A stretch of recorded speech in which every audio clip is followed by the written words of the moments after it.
অদ্বৈত প্রকটীকৃত নরহরিপৃষ্ট স্বরূপপ্রিয় নিত্যানন্দ সক সনাতনগতি শিরূপহেত কীর্তন লক্ষ্মী প্রাণপতি গদাধর রসোল্লাসী জগন্নাথভূ সাঙ্গপাঙ্গ সপার্ষদ সদয়তাঙ্গ দেব শচীনন্দন। বৃন্দাবনে সনাতন গোস্বামী সেবিত বিগ্রহের নাম মদনমোহন। এই মদনমোহনকে তিনি পেয়েছিলেন কত কষ্টে। মদনমোহন মথুরার চৌবে পত্নীর কাছ থেকে সেই মদনমোহনের সেবা করেন পরমাদরে। একটা ঝুপড়ি বেঁধে, যমুনার তীরে ঝুপড়ি বেঁধে মদনমোহনের সেবা করেন। একদিন যমুনার তীরে বসে আছেন, যমুনার তীরে বসে আছেন, গোবিন্দ লীলা ধ্যানে মগ্ন আছেন। একদিন দেখছেন যে কতগুলো ছেলে রয়্যাল খেলছে, কাঁচের গুলি খেলা রয়্যাল খেলছে কতগুলো ছেলে। একটি কালো পড়া ছেলে ঠিক দেখতে একবার মদনমোহনের মতন দেখতে। মনে ভাবছেন চাই কি আমার মদনমোহন খেলছেন নাকি রয়্যাল, মনে মনে। এবার 2-3 দিন দেখার পর একদিন মনে দেখি সত্যি তো মদনমোহন তো লাগছে।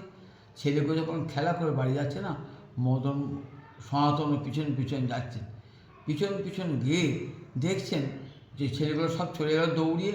একটা ছেলে সে গিয়ে নগ্ন গাত্রে দাঁড়িয়েছে মন্দিরের সামনে, দিয়ে বলছে আমার রয়্যাল চুরি করেছো, রয়্যাল দাও, রয়্যাল দাও।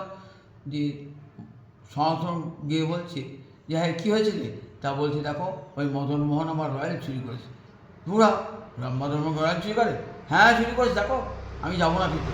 মদনমোহন যতবার সনাতন বলছেন তুমি মন্দির থেকে চলে যাও, ততবার বলছেন আমি যাবো না, আমি কিছুতেই যাবো না, যতক্ষণ রয়্যালটা আমি না পাবো কিছু যাবো না। মদন সনাতন গোস্বামীপাদ বড় ফ্যাসাতে বললেন দাঁড়া। তা মদনমোহনের ঘরে ঢুকছেন। সনাতন ঘরে ঢুকে দেখছেন, দেখি ব্যাপারটা কী বটে দেখি। দেখছেন মদনমোহনের হাতে 2টো রয়্যাল রয়েছে। তো অবাক হয়ে গেলেন।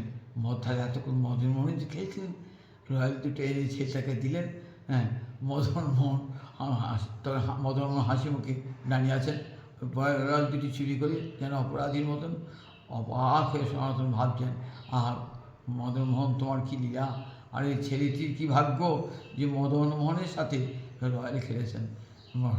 মদনমোহনের রয়্যাল খেলেকে সনাতনের 2 চক্ষু অশ্রুতে ভরে গেল যে মদনমোহন তোমার জয় হোক, মদনমোহন তোমার জয় হোক।